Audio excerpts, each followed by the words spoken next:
Kembali di Kompas Bisnis, Saudara.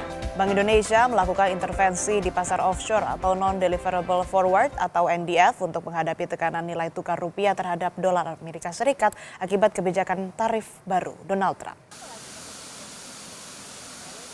Intervensi di pasar offshore dilakukan Bank Indonesia secara berkesinambungan di pasar Asia, Eropa, dan New York. Ini merespon kurs rupiah offshore yang tembus di atas 17.300 per dolar Amerika Serikat menurut data Bloomberg. Untuk menjaga stabilitas nilai tukar rupiah, Bank Indonesia juga akan melakukan intervensi secara agresif di pasar domestik melalui intervensi pasar falas serta pembelian SBN di pasar sekunder. Optimalisasi instrumen likuiditas rupiah juga dilakukan BI untuk memastikan kecukupan likuiditas di pasar uang dan perbankan domestik. Keputusan ini diambil dalam rapat Dewan Gubernur Bank Indonesia Senin 7 April 2025. Di Bank BUMN, rupiah nyaris tembus 17.000 per dolar Amerika Serikat.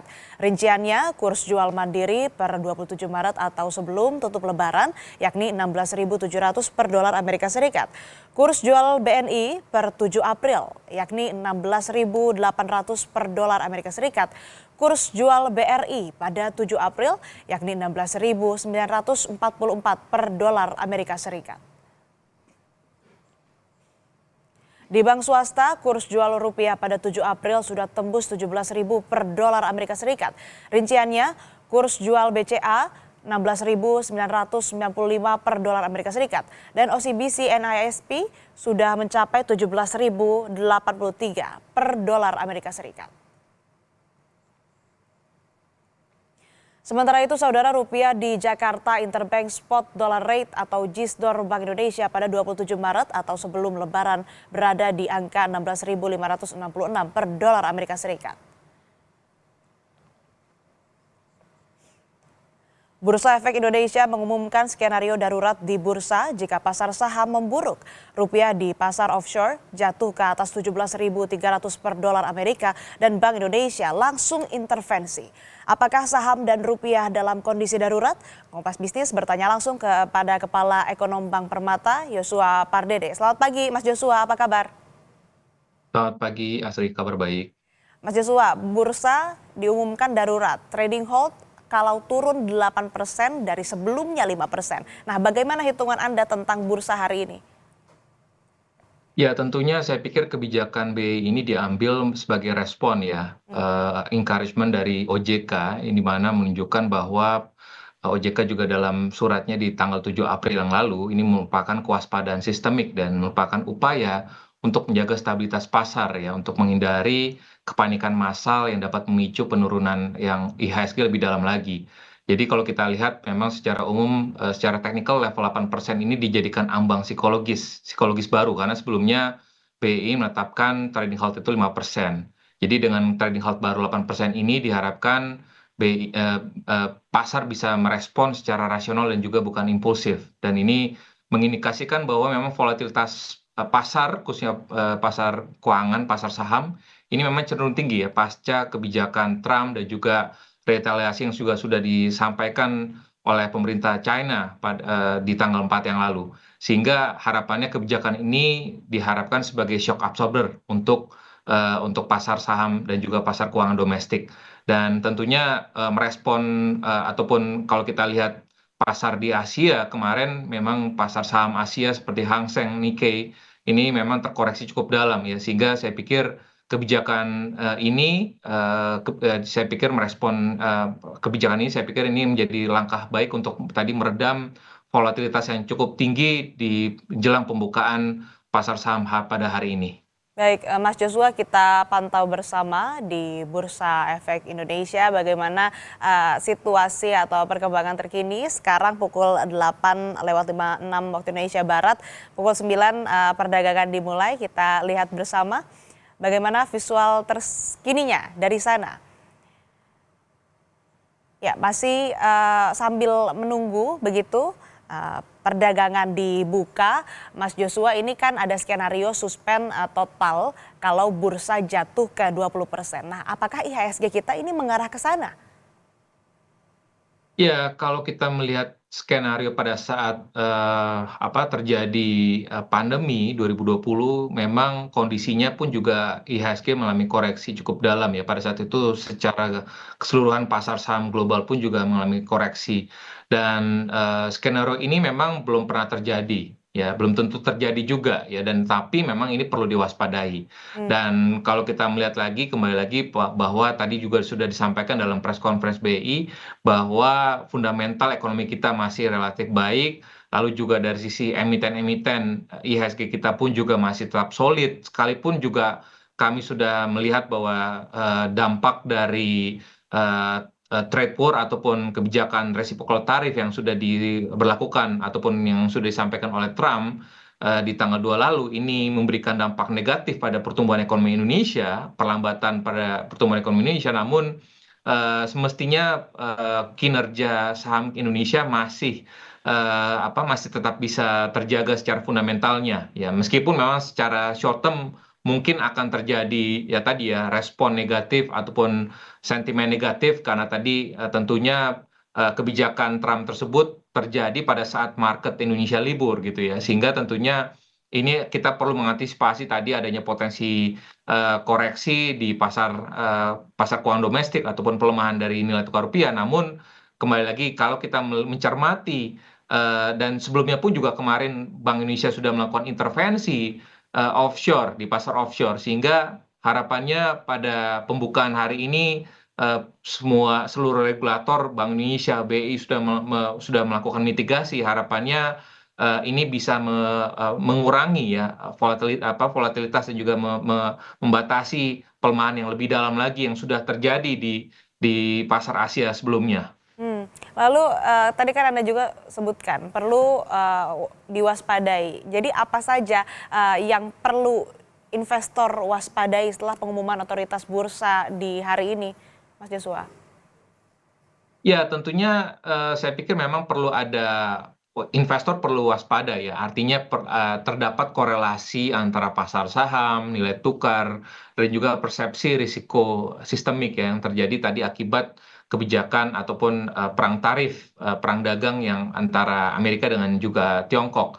Dan juga kebijakan rejection bawah ini memang sudah diseragamkan ya menjadi 15% untuk saham, dan juga ini menunjukkan memang potensi fluktuasi tinggi di seluruh segmennya ya. Dan dalam konteks ini memang dukungan tidak hanya dibutuhkan dari otoritas bursa tapi juga Bank Indonesia, OJK, Kementerian Keuangan, dan juga hingga komunikasi aktif ya dari pemerintah, dan kebijakan fiskal dan moneter ini memang perlu Nah, menunjukkan sinergi ya.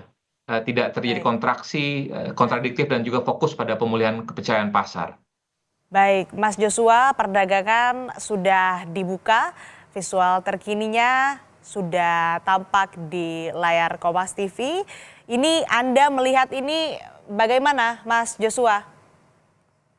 Ya, seperti yang diperkirakan sebelumnya bahwa sudah terkoreksi ya, kurang lebih sekitar 9% ya, Hmm, dari posisi penutupan sebelum libur ya. Tentunya ya ini akan terjadi apa namanya, karena tadi ya sebagai respon tadi suspensinya itu 20% ya, kalau terjadi pelemahan 20% gitu ya. Dan ini kalau kita lihat dengan adanya penurunan sudah melewati trading halt 8%, tentunya akan disuspend ya, ataupun trading halt sekitar 30 menit ya, sehingga harapannya ini tidak terjadi kepanikan nanti di pasar saham. Dan tentunya tadi respon kebijakan dari BEI ini juga diambil tadi untuk bisa memitigasi kepanikan dan juga untuk bisa mengurangi kepanikan di pasar saham, karena ya seperti yang kita lihat saja di awal pembukaan saja langsung terkoreksi 9%. Mas Joshua, ini market dibuka, tapi langsung trading hold begitu? Betul, langsung trading halt. Karena kan kalau kita lihat kan ini sesuai dengan kebijakan BI, peraturan BI nomor 2 2025 ya, di mana tadi bahwa pada saat penurunan 8% ini IHSG langsung trading halt gitu, Hmm. seperti itu. Hmm. Jadi ini akan di trading halt sekitar 30%, 30 menit, nanti baru akan dilanjutkan kembali seperti itu perdagangannya. Jadi artinya bagaimana market membaca situasi ini, Mas Joshua?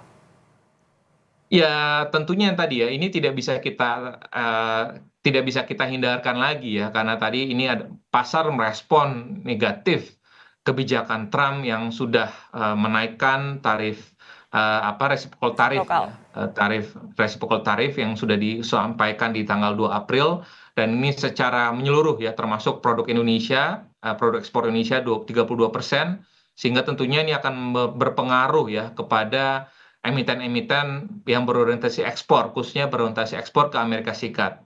Dan tentunya secara makronya tadi sudah kami sampaikan bahwa dampaknya ini akan berdampak kepada penurunan ekspor Indonesia dan juga tadi akan berdampak kepada pertumbuhan ekonomi Indonesia di tahun ini. Ya, kami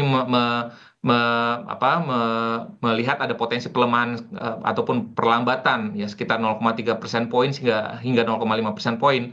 Namun ini kita juga masih menunggu negosiasi, ya negosiasi seperti tadi diskusi dengan Pak Ajib sebelumnya bahwa pemerintah masih sedang melakukan negosiasi dengan pemerintah Amerika Serikat, sehingga kalaupun ada kabar bagus dari negosiasi pemerintah Indonesia dengan pemerintah Amerika Serikat, tentunya dampak yang bisa ditimbulkan terhadap dampak negatif pada perlambatan ekonomi Indonesia dan juga perlambatan terhadap neraca perdagangan kita ini akan bisa lebih terbatasi lagi, sehingga harapannya sentimen negatif ini diharapkan akan bersifat sementara seperti itu. Tapi kalau kita bicara soal kebijakan yang diambil pemerintah kita, pemerintah Indonesia terhadap penerapan tarif baru oleh Donald Trump, tarif resiprokal ini kan negosiasi. Nah, artinya apakah dengan langkah negosiasi yang dipilih oleh pemerintah ini justru tidak memberikan dampak positif terhadap investor begitu? Saya sependapat ya bahwa kalau kita melihat dari sisi in terms of size dan juga dari sisi ya memang kalau kita melihat dari sisi perhitungan resiprokal tarif yang digunakan metodenya oleh pemerintah Amerika Serikat sepertinya memang kurang objektif ya, hanya mempertimbangkan trade deficit dan juga bagaimana share impor dari mitra dagangnya terhadap ke US ya, sehingga memang kalau kita melihat dan pemerintah Amerika Serikat sendiri tidak mempertimbangkan ya, belum mempertimbangkan non tarif measurement-nya juga ya, yang sudah sebenarnya ya hanya semata-mata mempertimbangkan kebijakan tarifnya saja, yang dimana kalau kita lihat dari sisi Baik, pemerintah Amerika Serikat sendiri mengatakan bahwa tarif yang dibebankan kepada baik, baik. produk dari Amerika itu cukup besar gitu, sehingga itu yang harus sebenarnya dinegosiasikan oleh pemerintah Indonesia. Baik, Mas Joshua, kita akan kembali di Breaking News Kompas TV.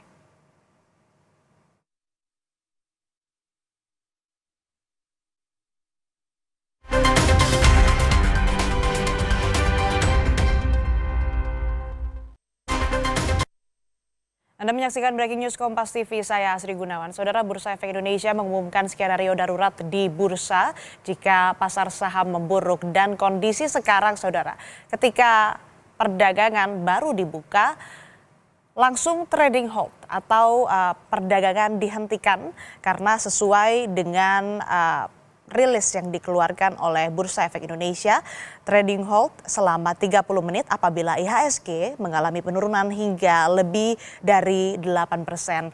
Yang bisa Anda lihat di layar ini, IHSG turun mencapai 9,19%. Dan perdagangan langsung ditutup, saudara.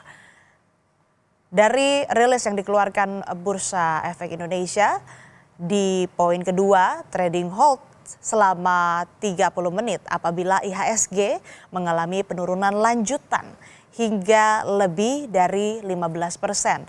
Dan trading suspend apabila IHSG mengalami penurunan lanjutan hingga lebih dari 20% dengan ketentuan yang pertama, sampai akhir sesi perdagangan atau lebih dari satu sesi perdagangan setelah mendapat persetujuan atau perintah dari OJK.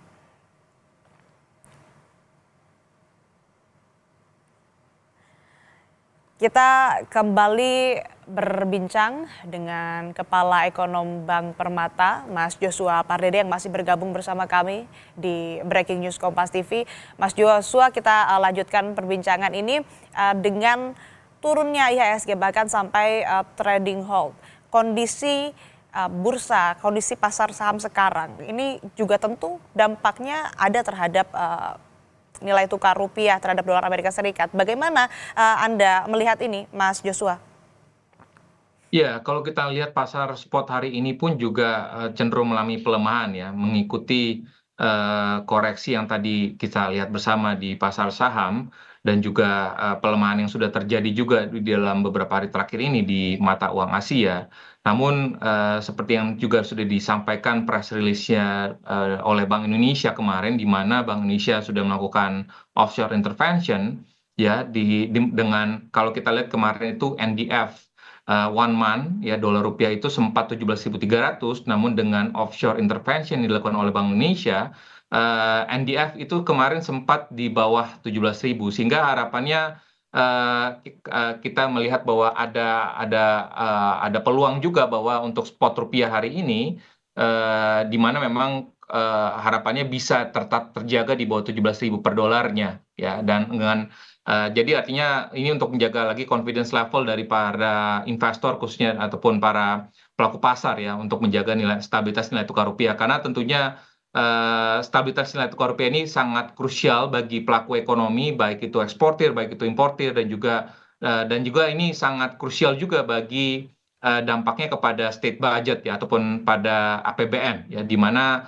kalau kita lihat asumsi nilai tukar rupiah di APBN 2025 itu di 16.000, tentunya setiap ada apa namanya ada deviasi sekitar 100 rupiah per dolar, tentunya ini juga akan bisa mempengaruhi juga dari sisi pelebaran defisit APBN ke depannya, sehingga tentunya ini yang harus kita perhatikan bersama bahwa hari ini di pasar spotnya dibuka tetap di bawah 17.000, di kisaran 16.859. Jadi ini mengindikasikan bahwa offshore intervention dilakukan oleh Bank Indonesia kemarin berhasil meredam untuk apa namanya nilai tukar spot di pembukaan pasar falas di hari ini. Tapi artinya intervensi yang dilakukan Bank Indonesia di pasar offshore ini sebagai pertanda kondisinya memang darurat begitu, Mas Joshua? Ya, tentunya kalau kita melihat dari pelemahan yang sudah terjadi di pasar Asia pada saat kita masih libur tutup, tentunya kebijakan yang diambil oleh Bank Indonesia ini ya tentunya sebagai langkah mitigasi ya. Dan itu juga sudah dilakukan oleh BI juga di hari ini dengan mengeluarkan peraturan BI nomor 2 2025 gitu ya. Artinya meskipun memang tetap terjadi pelemahan ya dibandingkan dengan rupiah kita, dibandingkan dengan sebelum penutupan libur Lebaran sekitar 1,77% ataupun hampir 300 poin. Namun kami tetap melihat bahwa langkah stabilisasi yang dilakukan oleh Bank Indonesia ini untuk bisa menjaga confidence level dari pelaku pasar, dari para investor, sehingga ya tidak terjadi kepanikan yang berlebihan ya, karena harapannya negosiasi antara pemerintah Indonesia dengan pemerintah Amerika Serikat tetap berlangsung, namun juga stabilitas di pasar keuangan ini tetap terjaga dengan baik, dan itu terus dilakukan oleh otoritas di pasar keuangan. Baik, Mas Joshua, kita kembali bahas lagi soal perdagangan saham hari ini yang sudah langsung trading hold, padahal baru dibuka. Nah, ini kan trading hold cuma sampai 30 menit. Gimana nih menenangkan pasar bahwa situasi ini sebetulnya tetap terkendali?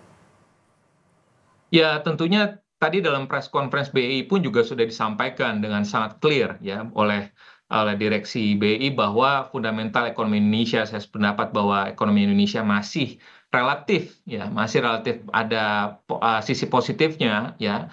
Dan juga kita perlu ingat ya bahwa exposure ekspor Indonesia langsung terhadap Amerika Serikat itu tidak lebih besar ya dibandingkan negara-negara lain. Tentunya sekalipun tadi kita dikenakan tarif 32% ya, dan selain di samping itu juga dampaknya akan ada perlambatan ataupun penurunan kinerja ekspor Indonesia, khususnya beberapa komoditas seperti alas kaki, lalu juga tekstil garment, dan juga ada beberapa produk elektronik ya, sehingga tentunya tapi secara keseluruhan mestinya dari sisi kinerja transaksi berjalan, kinerja perdagangan kita itu masih tetap dalam kondisi yang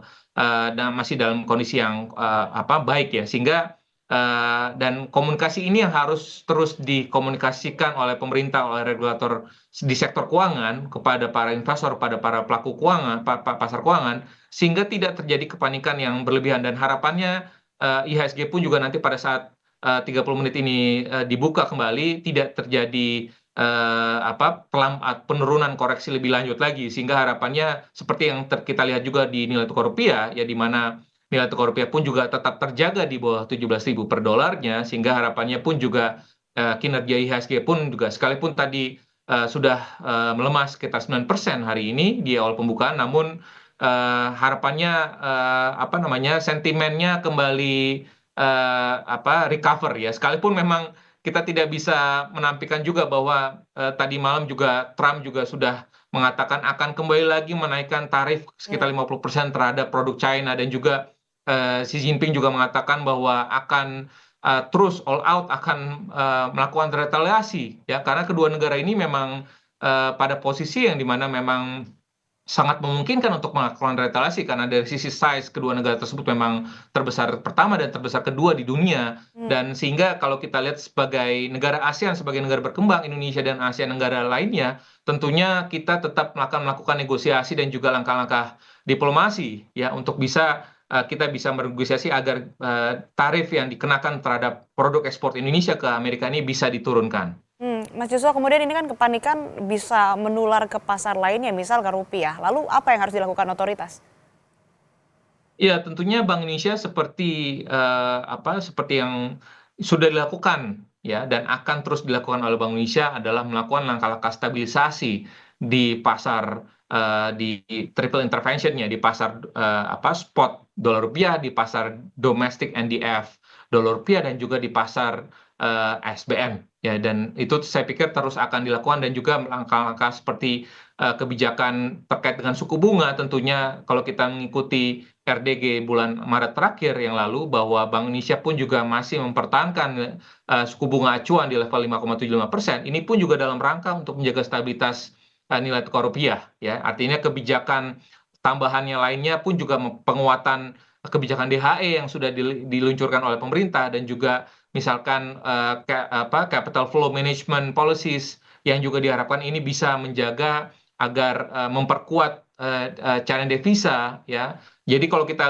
bandingkan, mungkin masyarakat mempertanyakan ya, kondisi nilai tukar rupiah saat ini 16.000 sekian dibandingkan dengan pada saat kita mengalami krisis 9798, itu dua hal yang tidak bisa kita bandingkan, kita bisa samakan ya, karena kondisinya pada saat itu ya, pada saat krisis 98, 99, kita mengalami depresiasi year to date-nya itu hampir 400% ya, dari yang 4.000 per dolarnya menjadi 16.000 ya. Saat ini kalau kita lihat rupiahnya memang melemah 16 ribuan ya, tapi sebelumnya di akhir tahun lalu pun juga kita bergeraknya dari 16 ribuan juga ya. Jadi artinya kondisinya sangat berbeda. Dan juga kalau kita lihat dari sisi kondisi utang pemerintah Indonesia, utang luar negeri pemerintah Indonesia di tahun 1998 itu sangat didominasi oleh short term, utang luar negeri jangka pendek ya. Dan kalau kita lihat kondisi saat ini, utang luar negeri jangka pendek Indonesia itu sangat kecil porsinya, dan ini sangat didominasi oleh utang luar negeri yang justru yang temponya lebih panjang. Di samping itu juga dari sisi dampaknya kepada inflasi ya, inflasi saat itu juga meningkat, melonjak signifikan karena depresiasi rupiahnya lebih dari 400%. Dan kalau kita lihat inflasi yang juga nanti akan dirilis BPS di hari ini pun juga, ini diperkirakan pun juga masih akan berada dalam kisaran yang sesuai dalam target sasaran inflasi Bank Indonesia.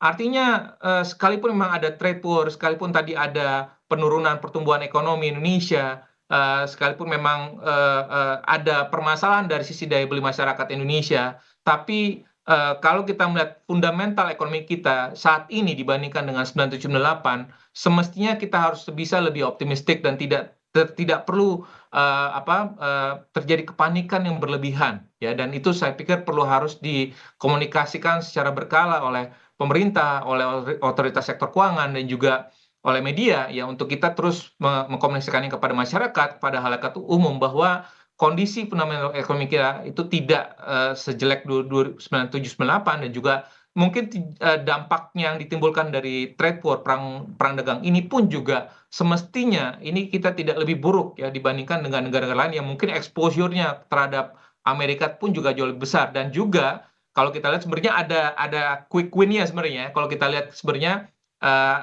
Singapura dan Australia itu adalah mitra dagang utama Indonesia juga, yang di mana kita juga memiliki free trade agreement. Artinya untuk kita bisa supaya tidak terkena tarif cukup besar, artinya sebenarnya shippingnya para eksportir Indonesia ke Amerika itu bisa melalui Singapura ataupun bisa melalui Australia, sehingga tadi beban yang ditetapkan oleh pemerintah Amerika yakni 30% itu sebenarnya bisa kita hindarkan juga.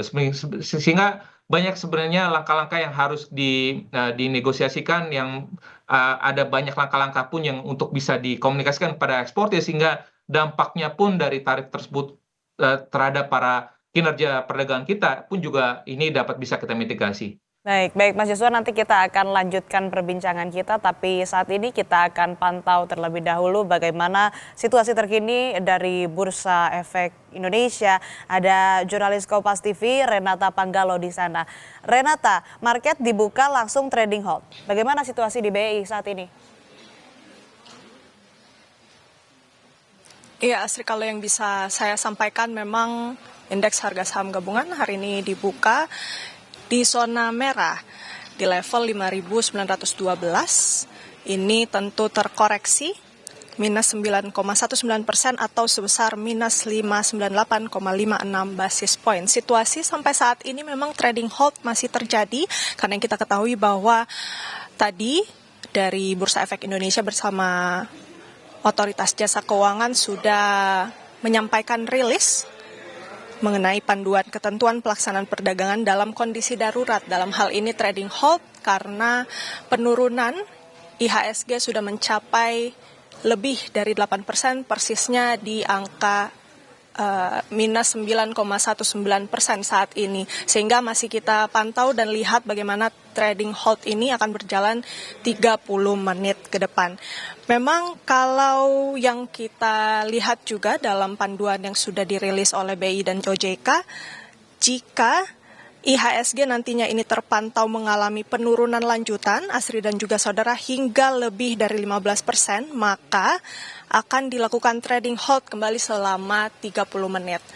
Dan dalam panduan tersebut juga ada dibuka opsi trading suspend begitu. Dan trading suspend ini dapat dilakukan apabila IHSG mengalami penurunan hingga 20% dengan ketentuan, ini ada dua ketentuannya, yaitu sampai akhir sesi perdagangan, dan kedua, lebih dari satu sesi perdagangan setelah mendapat persetujuan atau perintah OJK. Sebelumnya dalam konferensi pers yang dilakukan oleh BI bersama dengan OJK, disampaikan bahwa penyesuaian ketentuan trading halt ini dilakukan untuk memberi ruang likuiditas yang lebih luas bagi investor dalam menentukan strategi investasi dengan mempertimbangkan informasi yang ada. Direktur Utama BEI, Iman Rahman, mengklaim penyesuaian ini dilakukan untuk mengantisipasi kondisi market yang terjadi. Bursa Efek Indonesia tidak ingin menciptakan kepanikan sehingga investor ini mempunyai waktu yang lebih luas untuk menentukan strategi investasi dari informasi yang ada usai penutupan perdagangan selama libur Lebaran kemarin. Jadi masih kita pantau sampai saat ini sudah pukul 9:20 Asri dan juga saudara. 10 menit ke depan kita akan lihat bersama-sama, tetapi memang kalau yang kita udah siap kalau mau lihat dari sentimen-sentimen yang ada yang kemudian mempengaruhi indeks harga saham gabungan pada awal pembukaan pasar pada hari ini, sentimen utamanya Asri dan juga saudara ini memang adalah tarif resiprokal Trump sebesar 32%, yang kalau sesuai jadwal yang disampaikan oleh Presiden Donald Trump ini akan mulai berlaku pada 9 April mendatang. Namun Asri dan juga saudara, sebenarnya berdasarkan prediksi-prediksi dari analisis juga ada beberapa sentimen lain yang mempengaruhi ini juga, seperti pelemahan komoditas utama seperti batu bara, nikel, komoditas minyak sawit mentah, kemudian juga tembaga ini turun harganya, bahkan juga ada yang anjlok. Kemudian juga adanya sinyal yang diberikan oleh The Fed bahwa adanya potensi perlambatan ekonomi dan juga inflasi di Amerika Serikat, tentunya ini juga akan mempengaruhi sentimen daripada pelaku pasar. Dan Asri dan juga saudara, kalau kita melihat begitu ya, ataupun membahas bagaimana kemudian tarif resiprokal sebesar 32% yang akan dikenakan Amerika Serikat terhadap Indonesia, ini sebenarnya kalau kita melihat penjelasan dari laman Gedung Putih, tarif timbal balik Trump ini sebenarnya dilakukan untuk menyeimbangkan kembali arus perdagangan global. Jadi kalau bisa saya sampaikan juga skenarionya nanti seperti ini. Jadi sebenarnya nanti akan ada dua tipe atau dua kategori. Yang pertama ini adalah barang yang kemudian dikenakan tarif ad valorem. Misalnya jika sepatu made in Indonesia begitu ya, ini awalnya tarif ad valoremnya sebesar 12%, maka saat nantinya tarif resiprokal 32% ini akan dilakukan, maka harganya ini ataupun tarifnya ini akan diakumulasi. Jadi 12% tambah 22%. Maksud kami 32% yang berarti 44%. Dan tarif ini nantinya akan dikenakan kepada konsumen di Amerika Serikat. Jadi tarif yang akan dikenakan pada sepatu made in Indonesia misalnya, contohnya begitu ya, ini akan dikenakan 44% dan akan ditanggung oleh konsumen Amerika Serikat. Dan tentu ini juga akan berdampak besar bagi para produsen sepatu begitu. Nah, yang kemudian yang menjadi pertanyaan juga Asri dan juga saudara, karena ada tipe kedua, ini adalah barang-barang yang kemudian mendapatkan fasilitas dari kategori Generalized System of Preference, maksud kami, atau GSP, yang dimana ini semula memang ditetapkan tarifnya dikenakan sebesar 0%. Apakah 3.500 item ini akan kemudian dikenakan tarif resiprokal? Kalau kita melihat prediksi dari analis begitu ya, memang kemungkinan besar akan dikenakan baseline sebesar 10%, karena ini sudah ditetapkan juga tarif universal oleh Presiden Donald Trump sebesar 10% untuk negara atau mitra dagang dari Amerika Serikat. Dan kemudian setelah tarif 10% itu kemudian nantinya akan diakumulasi juga dengan tarif resiprokal sebesar 32%. Jadi memang masih kita pantau bersama-sama, Asri dan juga saudara, waktu 9:24, 6 menit ke depan, apakah masih akan trading hold, sama-sama nanti kita saksikan bagaimana di Bursa Efek Indonesia. Kembali kepada Anda, Asri. Baik, terima kasih laporan Anda jurnalis Kompas TV Renata Panggalo dan juru kamera Aufa Farid dari Bursa Efek Indonesia. Nah, saudara, kita lanjutkan perbincangan kita bersama dengan Kepala Ekonom Bank Permata Joshua Pardede. Mas Joshua, bisa dengar suara saya jelas ya, Mas? Jelas, Asri. Mas, ini kan berarti 6 menit menuju penentuan ya, bagaimana apakah nanti kalau misalkan lebih dari 15%, artinya ini akan dilanjutkan trading hold-nya begitu ya. Nah, terus Mas Joshua, ini sebelumnya otoritas ini mengeluarkan aturan buyback. Bagaimana pengaruhnya ke bursa? Mungkinkah banyak korporasi yang masuk buyback? Ya, saya pikir ini juga akan bisa membatasi koreksi untuk saham-saham yang dengan fundamental yang bagus ya. Tentunya karena dengan kebijakan itu emiten bisa melakukan buyback ya tanpa adanya dan ini bisa membatasi tadi adanya koreksi lebih cukup dalam ya. Dan memang kalau kita lihat lebih secara gambaran lebih umum lagi bahwa biasanya yang bisa mendrive capital ataupun yang bisa mendrive koreksi ini kan biasanya investor asing ya, sehingga harapannya dengan buyback ini pun juga bisa meredam, karena kondisinya pun juga untuk beberapa emiten ataupun beberapa saham dengan fundamental bagus ya, mestinya dari sisi price earning-nya ini masih cukup rendah ya, sehingga tentunya ini menjadi salah satu kalau istilahnya harganya cukup diskon ya, sehingga mestinya melihat hal itu ya, tentunya investor kembali lagi mesti melihat lagi fundamental dari masing-masing emiten ataupun sahamnya, sehingga tidak bisa kita pukul rata semuanya negatif ya, karena tadi meskipun memang ada trade war, ada dampak dari perlambat penurunan harga komoditas ya, dan juga ada kebijakan dari ataupun potensi terjadinya resesi di US ya, ataupun terjadinya potensi penurunan suku bunga di US, tapi tentunya tidak semua emiten ya yang berdampak ya. Artinya emiten-emiten yang kondisinya fundamental yang masih baik, tentunya dengan kondisi saat ini yang terkoreksi cukup dalam, tentunya bisa dijadikan momentum sebenarnya ya, entry untuk para investor untuk bisa mengakumulasi emiten-emiten ataupun saham-saham dengan fundamental yang baik. Ya. Dulu kan ada Lehman Brothers, Mas Joshua. Apakah bom tarif Trump ini efek dominonya sama dahsyatnya? Ya kondisinya pada saat krisis 2008-2009 tersebut kan memang ya pencetusnya kan kita tahu adalah terjadinya ini ya subprime mortgage ya, dan kondisinya sendiri terkini kan pencetus ataupun potensi terjadi subprime sendiri kan mungkin tidak ada ya, tapi potensi potensi krisis yang lainnya bisa saja terjadi ya.